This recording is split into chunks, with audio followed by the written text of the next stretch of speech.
The mop stopped in the air. Half an inch off the concrete, water threading down the handle, at 12 minutes past 3 in the morning, inside a loading dock she owned and had not set foot inside for 11 years. Hollis, the shift lead's voice, cut down the corridor over the grind of the compactor. "You missed the corner." Again, she set the mop back down. She said nothing. Nobody in that building knew her real name.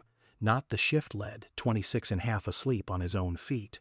Not the woman 2 aisles over, pushing a cart loaded with rags and a green spiral notebook she never let out of arm's reach. And Greg Paulson, 1 floor up in an office with his own name on the door, had no idea whose paycheck he would need to sign in 29 days. Rewind. 11 days earlier. The night before any of it started, Adair Caldwell packed a duffel bag on the floor of a hotel room 40 minutes from the hub she had built her company around, 29 years earlier, with one leased truck and a phone number that still rang through to her father's kitchen. 2 gray uniform polos. Steel toe boots bought that same afternoon, still stiff at the ankle. A badge that read temporary because Hollis had been her mother's name before it was anyone's married name, and nobody across her 14 hubs would think to run it. She sat on the edge of the bed and tied the laces the way her father used to, doubled and tucked, the way people tie shoes when they know they will be standing in them for 12 straight hours with nowhere to sit down. She had not done that in 29 years, not once.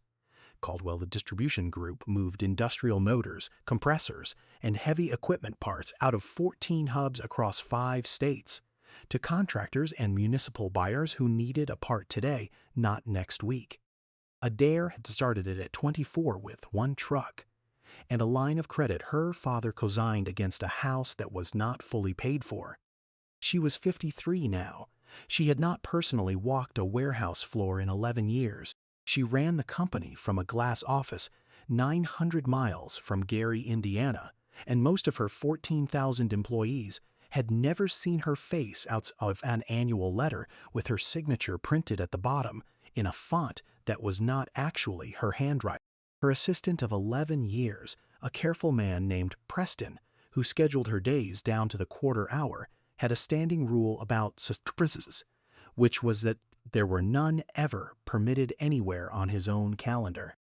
When Adair told him she needed 3 weeks with her phone off and no explanation attached, he wrote it down without a single follow-up question, because in 11 years she had asked him for exactly one other thing like it, and that request had also involved a warehouse floor and had also gone unexplained, and had also, as far as Preston ever knew, ended well for everyone involved.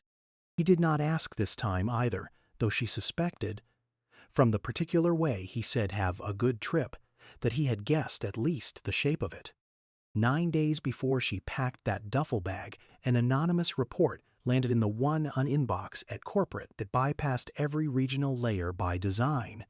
The ethics line reserved for things nobody trusted a supervisor to pass along honestly. 3 sentences, unsigned. The write-off numbers at the Gary hub do not reconcile. Somebody is moving product that never actually got damaged. Please, somebody look before this gets buried again, the way it got buried the last time somebody tried. Adair read it twice. She did not call legal. She did not forward it to her chief operating officer, a man she trusted with almost everything except this.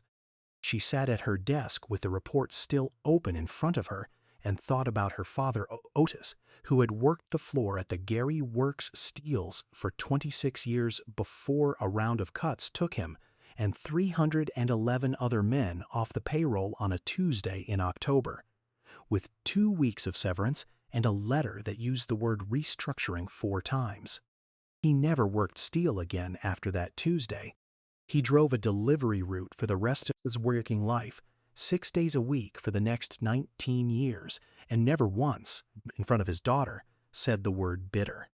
He kept the layoff letter in a kitchen drawer under the phone book for as long as Adair could ever remember, and she never once saw him take it back out and read it again, though she suspected, without ever asking, that he had memorized every line of it the first night.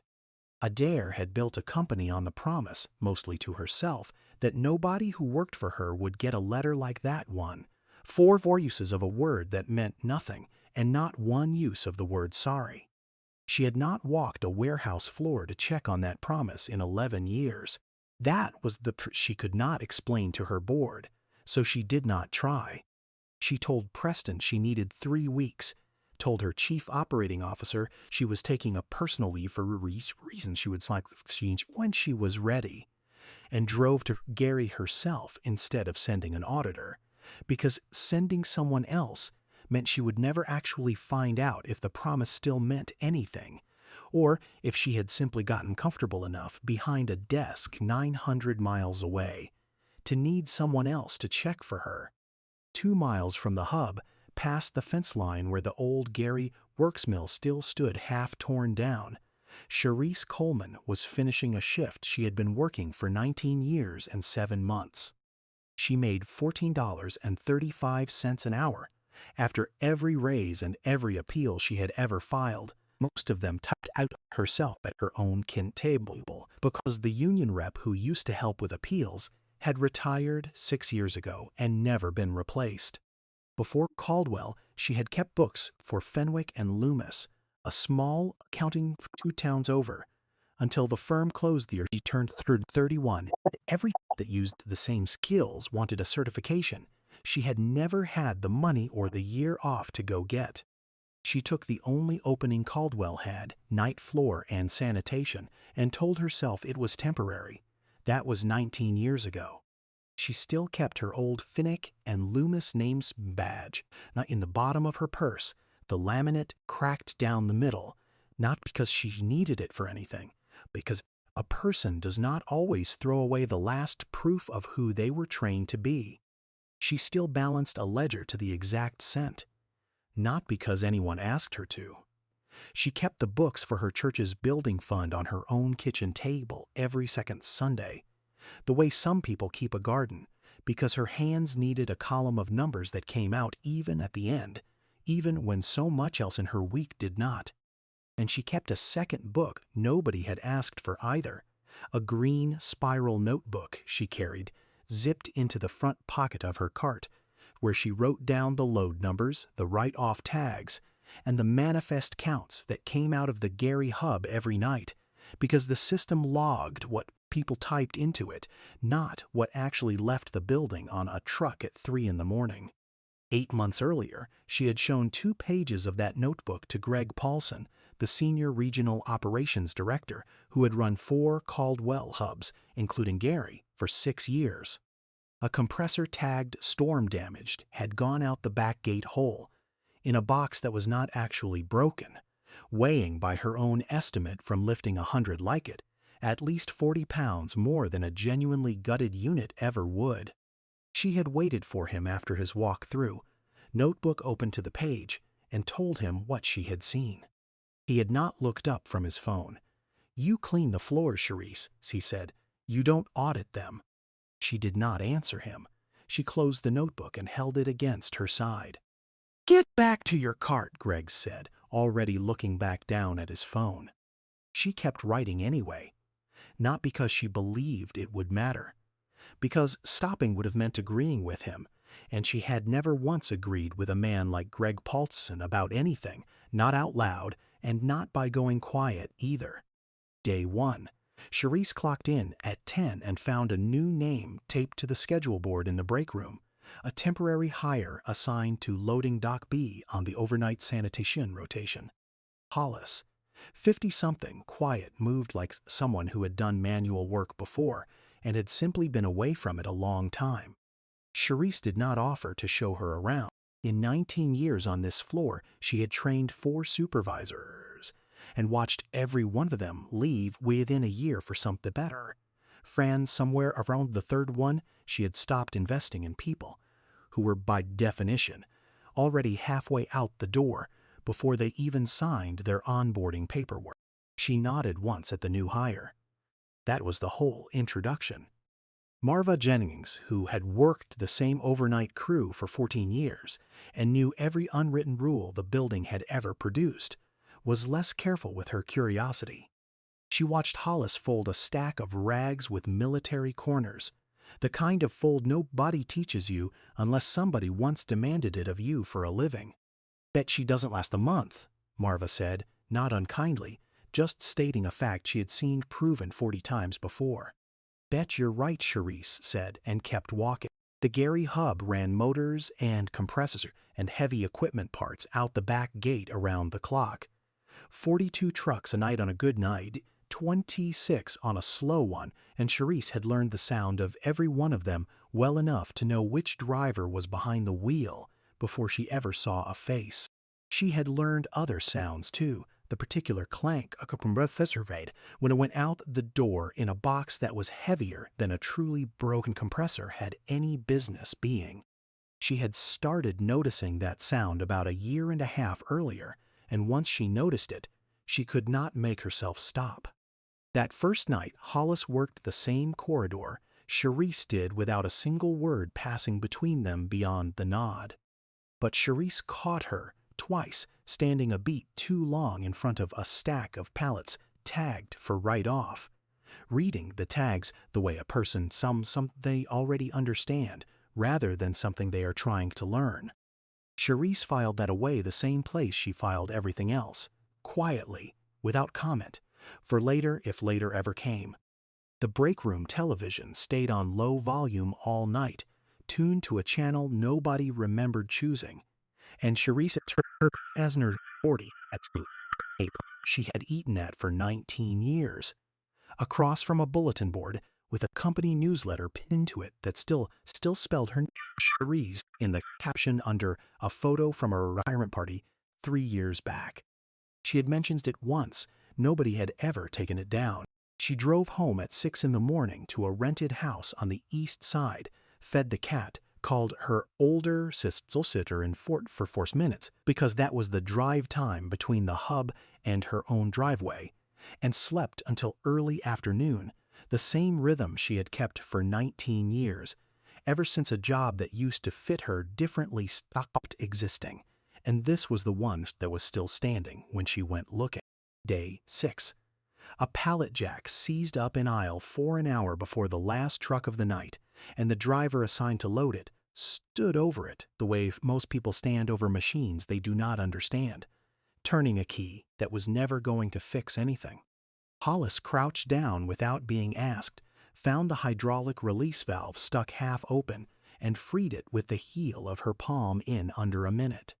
She did not explain how she knew where the valve was. She wiped her hand on her uniform and picked her mop back up. Sharice watched the whole thing from across the aisle and said only one thing about it later at the vending machine. "You've done that before. Long time ago," Hollis said, which was true in a way Sharice could not have known the size of. Sharice did not push. In 19 years, she had learned that people who did not want to say more usually had a reason, and that reason was rarely anyone else's business. But she started, from that night forward, saving Hollis a seat at the corner table without making a production that table the newsletter misspelled her name, and neither of them ever called it anything other than where they happened to sit. Day 8. Greg walked the floor without warning, which he did roughly twice a month to remind everyone he still could. Dressed in the kind of blazer nobody wears to actually move a pallet in. He found Sharice at the compactor, stopped, and pointed at her cart, where a pallet tag sat face up beside her clipboard. "You're slowing the line checking pallet tags nobody asked you to check," he said. Sharice set the tag back exactly where she had found it, corner aligned with the corner of the pallet, and said nothing at all, because saying anything back in that particular tone would only have handed him a second thing to correct her on. He moved on to the next aisle, satisfied in the particular way men like Greg were always satisfied, by the sound of their own correction rather than by anything that had actually changed as a result of it. 11 inches away, Hollis stood with a mop in both hands and did not look up. This was the part nobody in that building would ever know about because it happened entirely inside a woman standing perfectly still. Adair Caldwell had built a company on the private promise that nobody who worked for her would ever be talked to the way her father had been talked to on his last day at the mill. 311 men let go on the same Tuesday, with a form letter that used the word restructuring 4 times and the word sorry not once. She had not thought about that promise directly in years, not because she had forgotten it, but because she had gotten good enough at running a company from 900 miles away that she rarely had to watch anyone break it in front of her. She was watching it now, and she did not step toward them. She did not say a word in Sharice's defense. She counted, silently, the way she used to count seconds in board meetings when she needed her face to hold still and give nothing away, and she got to 19 before Greg's footsteps faded down the corridor. After he turned the corner, she set her mop against the wall, walked the 11 inches to Sharice's cart, and straightened the pallet tag Greg had knocked half an inch crooked when he pointed at it, until the corner sat flush again. She did not say anything about it. She picked her mop back up and kept working. Sharice noticed. She did not say anything about it either. But she noticed.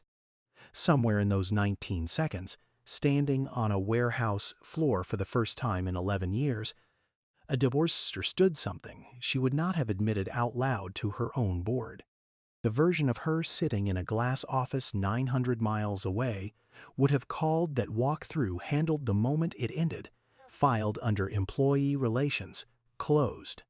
The version standing here, still holding a mop, holding still on purpose, did not feel handled at all.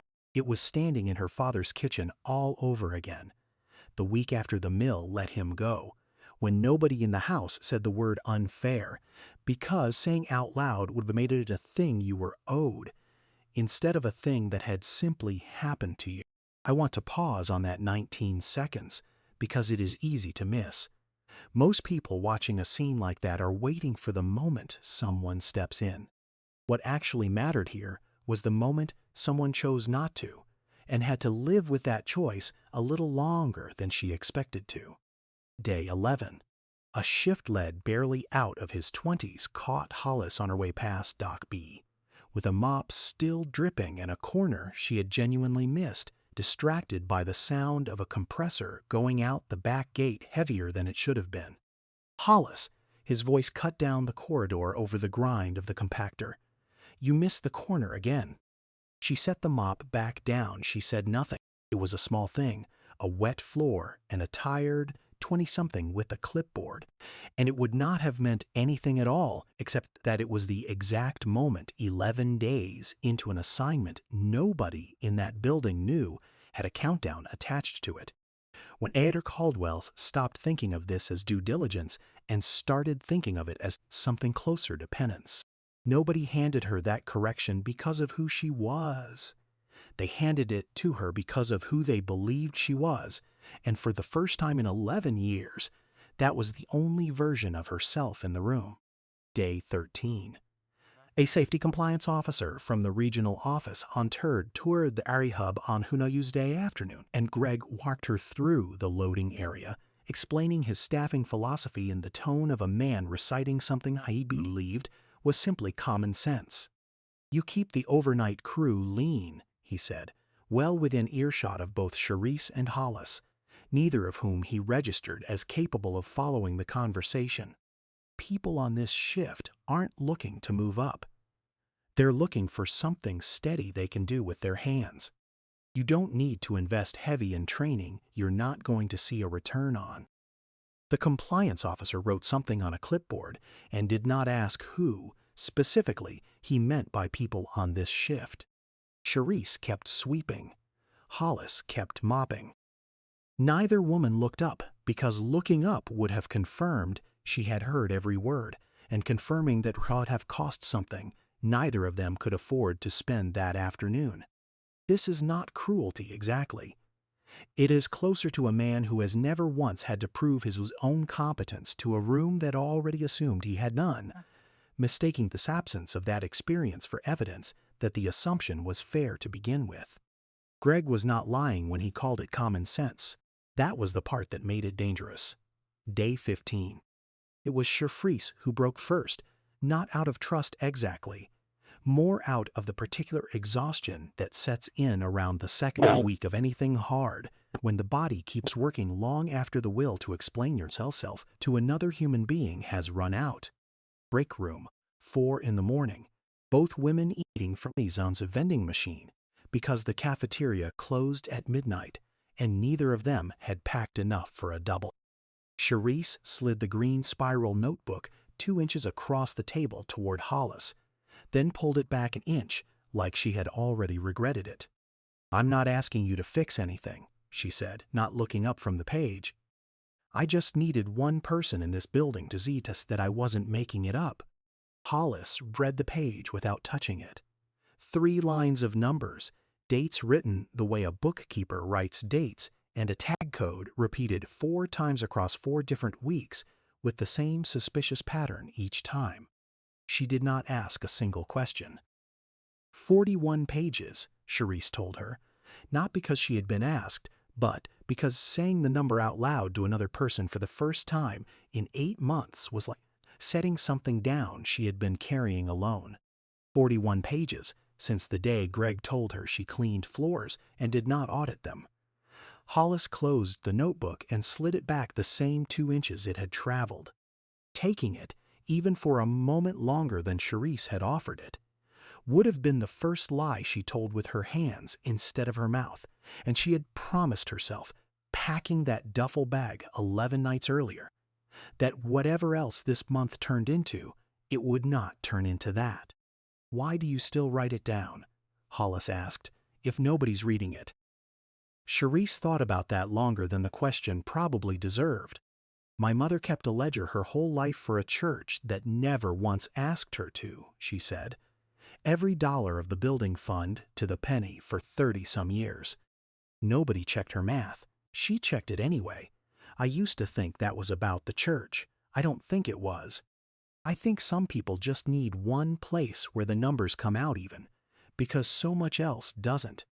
That same day, on the floor, Greg gathered the loading crew for a schedule change and used the moment to make an example out of the one person who had never once given him an easy reason to. "This is why we can't have people who think they're smarter than the manifest," he said, loud enough for 6 workers to hear, none of whom said a word, none of whom moved, all of them suddenly very interested in the tops of their own boots. Marva Jennings, standing closest, reached over and touched Sharice's shoulders once, briefly, the only gesture available to a person who could not afford to say anything else out loud in that room and knew it. Nobody moved for several seconds that stretched, to everyone standing there, considerably longer than the clock would have said. Then the moment ended the way these moments always end, with everyone going back to work as though it had not happened at all. Because going back to work was the only thing available to any of them. If you had been standing 11 inches away in that corridor in a uniform that was not your real life, knowing exactly what stepping in would cost you the next morning, would you have said something anyway? Leave your answer below. I genuinely want to know what you would have done, not what you think you should say you would have done. Sharice did not defend herself. She had learned a long time ago that defending herself in front of Greg only gave him a second round to swings, and a woman 3 years from a full pension does not spend her remaining rounds on anything except finishing the count.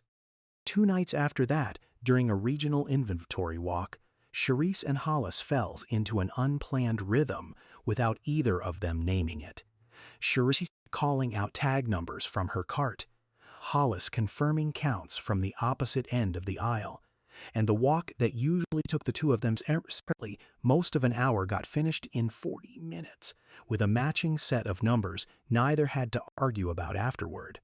It was, in its own small way, real progress, the first time in 8 months that the notebook's numbers had a second set of hands behind them instead of just Sharice's own.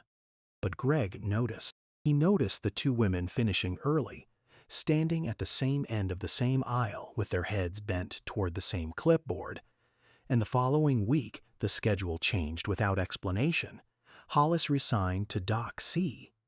Sharice kept on Doc B, the kind of small administrative cruelty that costs Gansgadr nothing and tells the two people it happens to everything they need to know. A man who is stealing pays very close attention to the one person on the floor still keeping score, and closer attention still to a second set of hands that had just started keeping score alongside her. The trust had cost them something concrete now, not just a feeling. It had cost them the 40 minutes. That Sunday, off the clock, Sharice sat in the fellowship hall of Greater Mount Sinai with the building fund ledger open in front of her. The ledger Mother had once kept for the same church, and Deacon Willis asked her, the way he asked every second Sunday, whether theirs had come out even. They always come out even, Deacon, Sharice said. That's the whole point of writing them down. The deacon did not know about the notebook in her cart, or the pallet tags, or Greg Paulson, and she did not tell him, because there is a particular kind of trouble a woman like Sharice does not bring into a room where people already assume she has enough to carry. She let the church believe her week had been ordinary. That was its own kind of ledger, the one she kept in her face instead of on paper, and it also came out even most weeks through nothing but practice. What Hollis carried out of Doc C and into the rest of that week was not guilt exactly, though it looked like guilt from the outside. It was closer to arithmetic. 11 years away from a warehouse floor had cost her the ability to tell, just by looking, which small administrative decisions actually landed on a person and which ones simply disappeared into a policy manual. A schedule change that cost her nothing had cost Sharice and Marva 40 minutes of trust they would not easily rebuild. She filed that fact away next to the others and kept mopping Doc C and waited for day 19 the way a person waits for a door they already suspect is about to open onto something worse than what came before it. Day 19. A township fire department 40 minutes east called the Gary Hub twice in one morning asking where a backup generator compressor had gone, a part the system showed as in stock and available for same-day pickup. Sharice was the one who walked the aisle looking for it, because the day dispatcher was out sick and somebody had to physically check before telling a fire chief no. It was not there. It had not been there in 11 weeks, according to a write-off tag she recognized from her own notebook. The department ended up paying a rush freight charge to a supplier 2 states over to get an equivalent part in time, money that came out of a township budget meant for a firehouse roof, not an emergency parts order that should never have been an emergency in the first place. Sharice did not know, that morning, that the compressor sitting in her notebook under a repeated tag code had almost certainly been resold, whole, through the same channel a dozen others. She only knew that a fire department 40 minutes away had needed something the system swore was there, and it was not, and nobody but her seemed bothered enough to ask why twice. Hollis heard the whole exchange from the next aisle over, mop in hand, and did not say a word. She had spent 29 years thinking of write-off fraud as a line item, a number that hurt a quarterly report and got explained away in a footnote. She had not until that morning thought of it as a fire truck idling outside a station 40 minutes east, while a chief on the phone tried to figure out who to be angry at. That gap between the number on a spreadsheet and the truck that could not leave the bay was exactly the gap her father used to talk about, the one between what a decision looks like from a boardroom and what it looks like from the floor it lands on. Marva found Sharice at the time clock the next night and said the only thing she was willing to risk saying out loud in a building with cameras in every corner. "Watch yourself with him," she said. "I've got 2 years left to my own pension. I can't be the one standing next to you when it happens. But I see you. Somebody in this building sees you." Sharice nodded once. She did not ask for more than that, because in 19 years she had learned exactly how much a person in Marva's position could actually afford to give, and it was not nothing, even when it was not everything. Day 22. Sharice tried one more time, the way she always did, not because she believed it would go differently, but because stopping would have meant agreeing with Greg, and she had never once agreed with a man like that about anything. A regional human resources representative rotated through Gary once a month for exactly 90 minutes, and Sharice caught her in the parking lot before her car door closed. "I filed something 8 months ago," Sharice said, "about write-offs at this hub, a compressor tagged storm damaged that went out whole. I never heard anything back."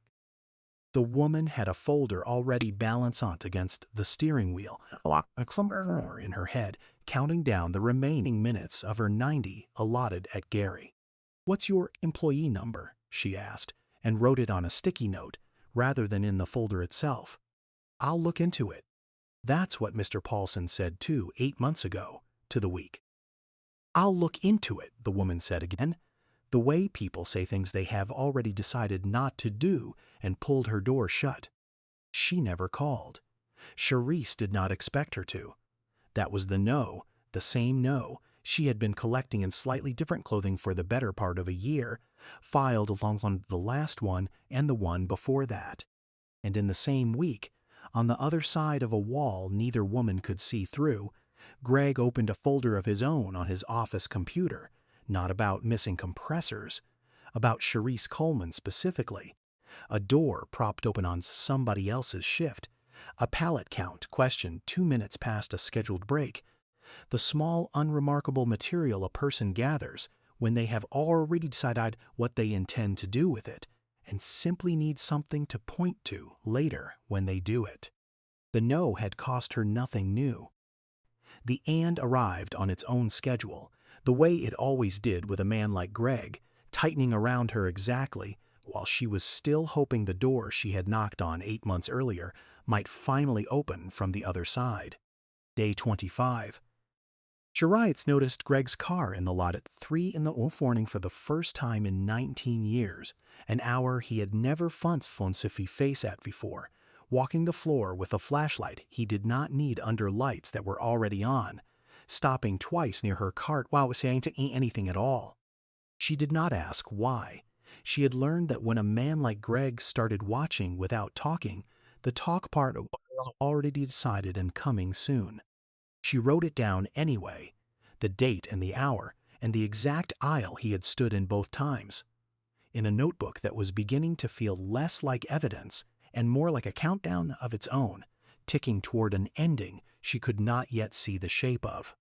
Day 29.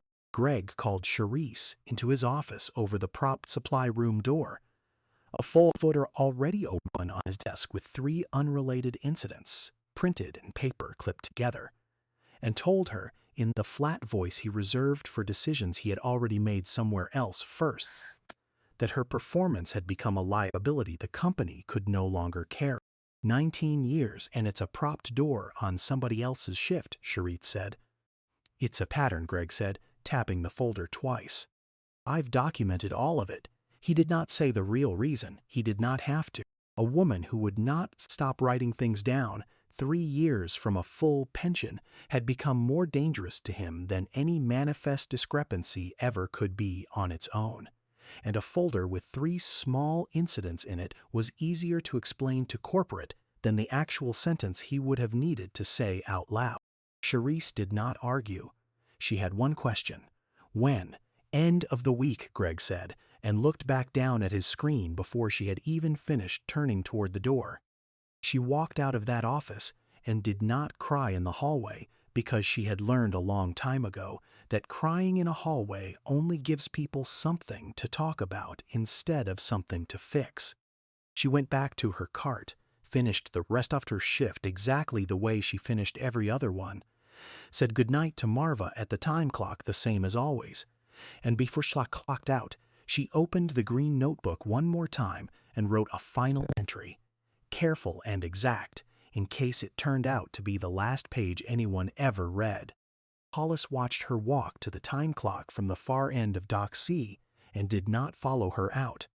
She thought, standing there with a mop she had not needed in 11 years before this month, about the letter her father brought home the week the mill let him go. 4 uses of the word restructuring, and not 1 use of the word sorry, and about how long it had taken him to stop checking the mailbox for a second letter that might undo the first one. Nobody had ever come back for her father. Nobody had ever opened his file. Something had shifted in the 18 days since a mopsud stopped in midair over a wet corner, something that had nothing left to do with quiet observation. A woman who had spent 29 years building a company on a promise she made to herself in that same kitchen was not going to let that promise end with the one person who had kept this hub honest walking out its back gate with a green notebook, 41 pages, and nothing to show for any of it. Adair did not sleep that morning. She drove back to the extended stay off the interstate, still in her uniform, opened a laptop she had carried in a gym bag for 29 days without once needing it, and used a maintenance-level login that had never technically been revoked. The same access she had set up herself 29 years earlier when the inventory system was 4 spreadsheets and a prayer. Nobody had thought to lock out the woman who built it, because nobody had ever imagined she would be the one logging back in from a hotel room 40 minutes away, still smelling faintly of floor cleaner. She started with the write-off category itself, the same category Sharice had flagged 8 months earlier and pulled 3 years of it from the Gary Hub's records. Then she pulled the physical disposal logs from the same weeks, the actual scrapyard manifests, the kind of paperwork almost nobody at corporate ever bothered cross-referencing against anything else. Because doing it properly took exact kind of patience, Sharice had spent decades keeping Dine sharp on a church building fund. Nobody ever paid her a dime for either. The pattern took less than 2 hours to surface once she knew where to look, because Sharice had already done the hardest part of the work 8 months later and simply never had anyone above Greg willing to open the file. Motors and compressors tagged storm damaged, citing a roof leak from 2 years back that Greg had never once actually repaired, written off at full replacement value, then routed not to the scrapyard but to a receiving bay reserved for a company called Lakeshore Fleet Salvage. Lakeshore Fleet Salvage was registered to a Dale Paulson, Greg's cousin.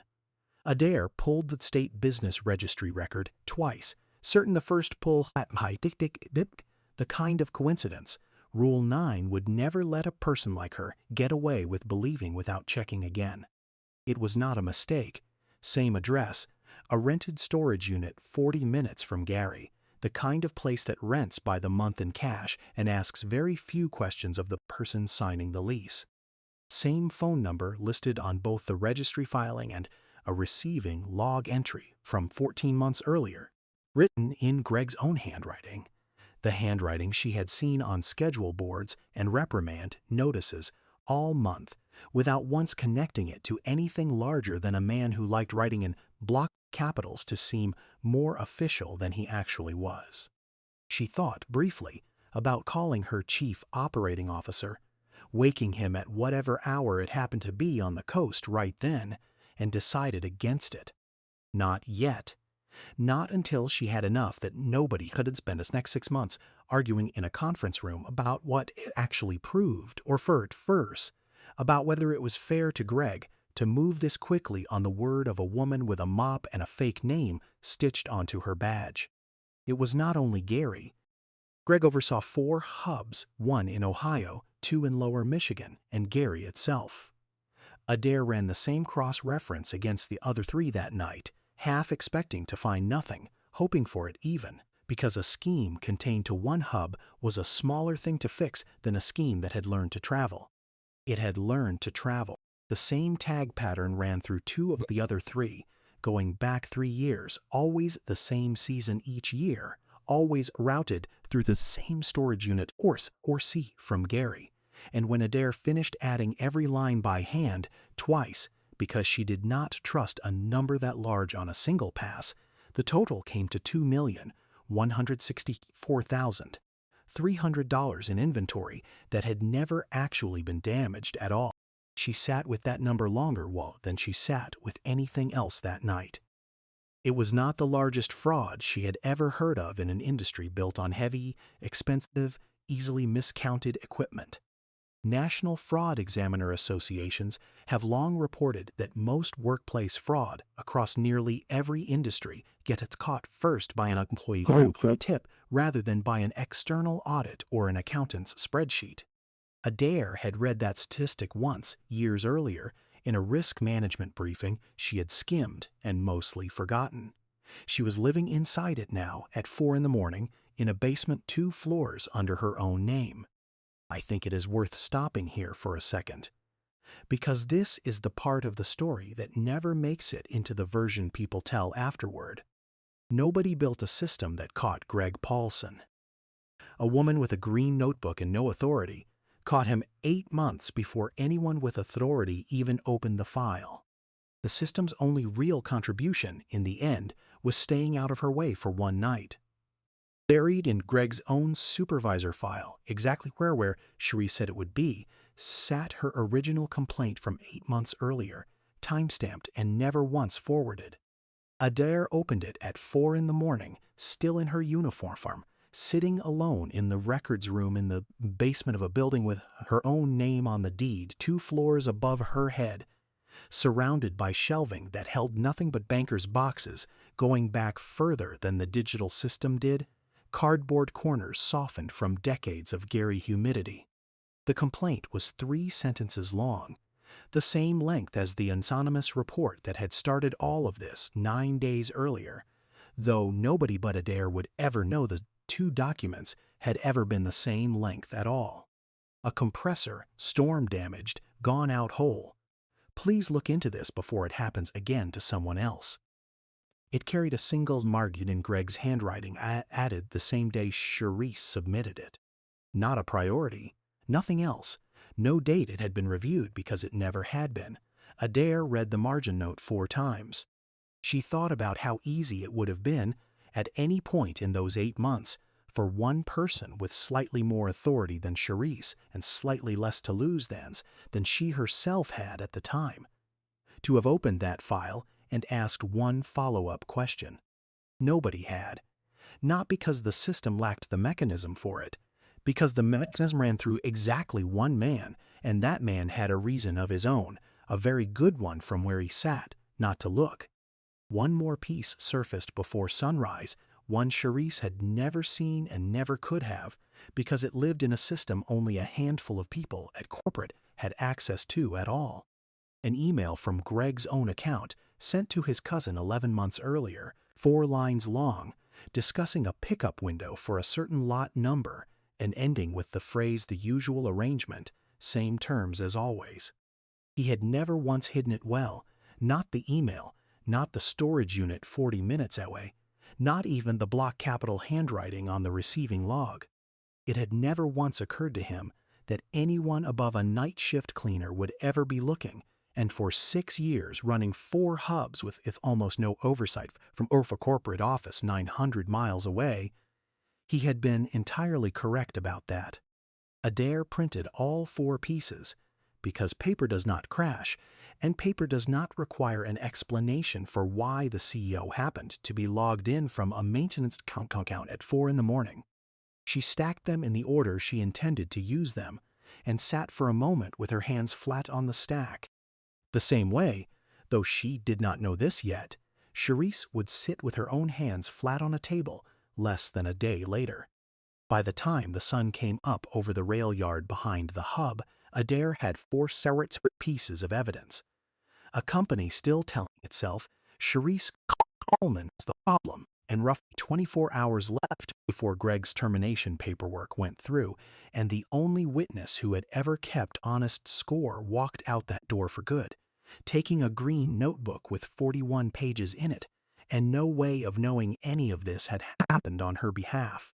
She showered in the extended stay bathroom, changed back into the gray uniform polo one more time because she was not finished being Hollis yet, and drove to the usual office before the day shift arrived. The 4 printed pages folded once inside a manila envelope. She carried the way a person carries something they have finally decided, After 11 years of not carrying it at all, not to set back down again. Greg had the termination form printed and waiting on his desk. When Sharice walked into the regional office that morning, 29 days into an assignment, nobody but Adair knew had a countdown attached to it at all. He did not look up right away. When he did, Hollis was already sitting in the chair beside Sharice, still in her gray uniform polo, and had not been invited. Two people Sharice did not recognize sat near the door of the small office. A woman with a legal pad balanced on her knee and a man in a suit that did not belong anywhere near a loading dock. Greg did not recognize them either, though he would spend the next several minutes assuming wrongly that they were corporate observers sent down simply to watch him handle a difficult termination cleanly and quietly, the way he had handled every other one before it. "This doesn't concern you," Greg said to Hollis, not bothering to lower his voice for the two strangers by the door, the way a man never bothers to lower his voice for people he assumes are on his side. She did not answer him yet. She set 4 things on the table, one at a time with a beat of silence after each, the same discipline she had watched Sharice use with a green book for 29 days, without once being asked to learn it herself. First, Sharice's original complaint, time-stamped 8 months old, still bearing Greg's own note in the margin, not a priority. Greg glanced at it and looked it away fast, the way a person looks away from a photograph they did not expect to see again. Second, 3 years of manifest numbers from Gary laid beside the matching disposal logs, the gaps between them circled in the same red pen Sharice used for her own church ledger. Hollis let that one sit on the table longest, because a number is the kind of evidence a person can argue with, right up until they run out of ways to argue with it. Third, the registration for Lakeshore Fleet Salvage.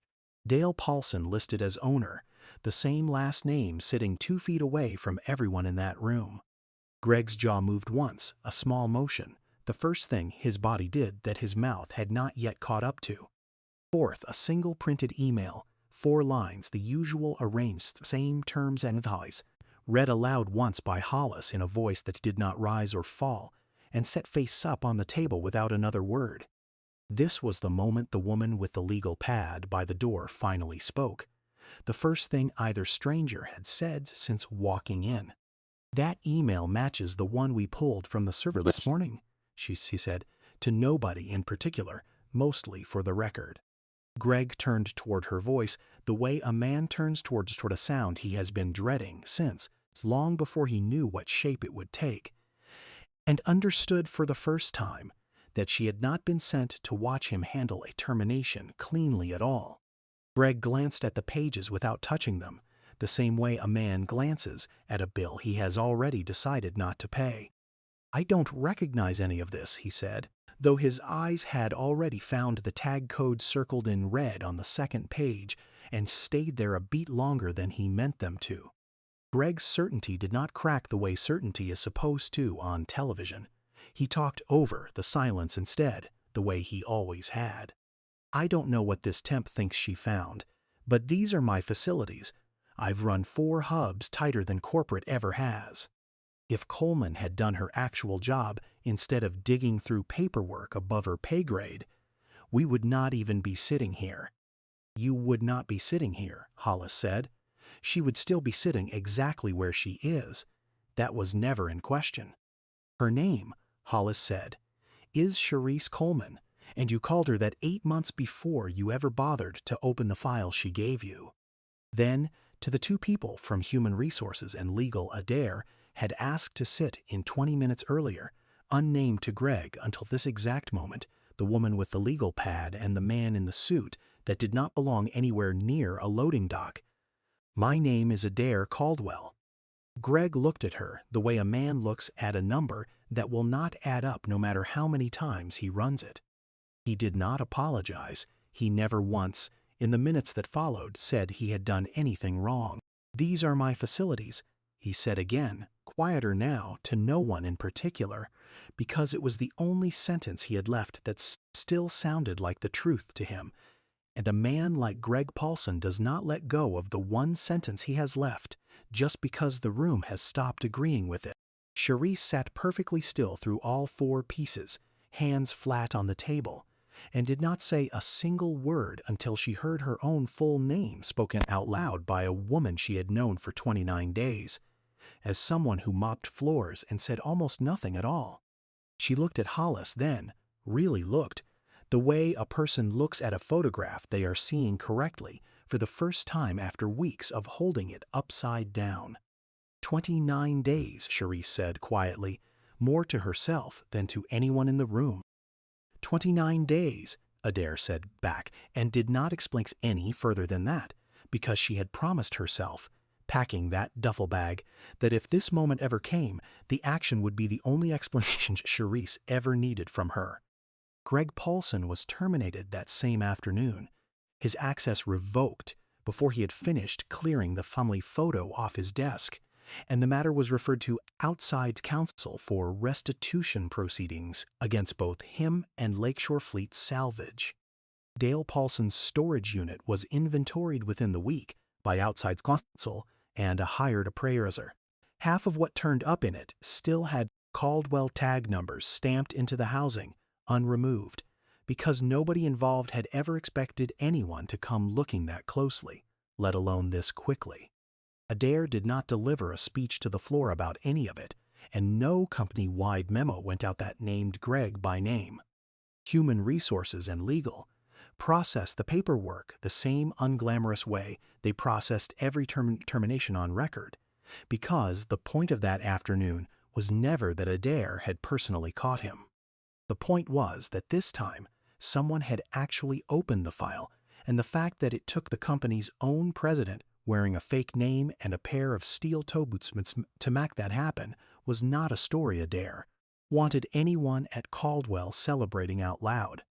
3 days later, Adair created a position that had never existed at Caldwell Distribution Group. Corporate Integrity Liaison, reporting directly to her office, sitting outside the regional chain of command entirely, so that a complaint like Sharice's could never again be barriered by the person it was written about. She offered the role to Sharice in person, in a small office at the Gary Hub that had sat empty and unused for years, still wearing the gray uniform polo, because she had decided somewhere on the drive over that the offer should come from the same person who had spent 29 days pushing a cart, not from a stranger in a blazer flown in for the occasion. Sharice did not say anything for a long moment. She looked at the offer letter, then at Adair, then back at the letter again, the way a person looks at 2 things trying to decide whether they actually belong in the same sentence at all. "This isn't charity," Sharice said. It was not quite a question, more a line she needed to hear herself say out loud before she could believe the rest of the sentence that came after it. "No," Adair said. "It's the job you were already doing every single night for 19 years. I'm just the first person who happened to notice." The role came with back pay correcting the night shift differential that had been quietly cut 3 years earlier, from $1.75 down to 60 cents an hour, the same year Greg's title changed to Senior Regional Operations Director over 4 hubs at once. The back pay came to $4,381, a figure Adair had pulled from payroll records herself rather than letting anyone round it to something cleaner. Sharice read the offer letter twice before she saw anything, and checked the back pay figure against her own math first, the same way she checked everything. "It's not a promotion," Adair told her. "It's back pay. There's a difference, and I think you already know it." Within the week, every one of Caldwell's 14 hubs received the same notice, posted on the same break room bulletin boards, nothing more urgent than a holiday schedule. Any employee could now flag a discrepancy directly to a line monitored by the CEO's office, bypassing regional management completely. Nobody explained why the policy existed, and Adair made sure of that on purpose, because a policy that had to be justified by one specific scandal was a policy people would eventually stop believing applied to their own hub. Most employees assumed it was standard corporate housekeeping. The kind of thing legal departments add after enough years in business. Only a handful of people in that building ever learned the actual reason a night shift cleaner's complaint had to take an 8 months and a identifies disguise to finally get read. Marva Jennings heard the full version from Sharice herself 3 weeks later, over the same vending machine dinner they had eaten together 100 times before on the same corner table with the newsletter that still misspelled her name. She did not say anything for a while, chewing slowly, working through it the way she worked through most things that mattered. Then she said the only thing big enough for the moment and small enough to actually say out loud. 41 pages, she said. You kept 41 pages and didn't tell a soul what for. I told the notebook, Sharice said. That was enough most nights. 3 months later, Caldwell Distribution Group held its first company-wide town hall streamed live to all 14 hubs at once, instead of the usual recorded message forwarded down the chain from an office 900 miles away. Adair stood at a podium in Gary itself, not corporate headquarters, and read the new reporting line into the record by its official internal name for the first time.